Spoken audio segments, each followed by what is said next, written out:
Hey guys, in this video, I will show you how to connect Jira with Power BI. Alright, let's begin.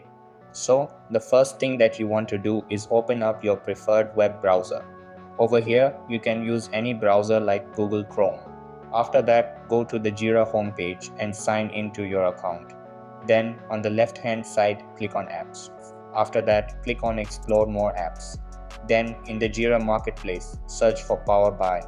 Over here, you will see a list of different connectors. After that, click on the Power BI connector for Jira by Tempo Software. Then scroll down to see more information. Over here, you can check the overview, privacy, security, and support.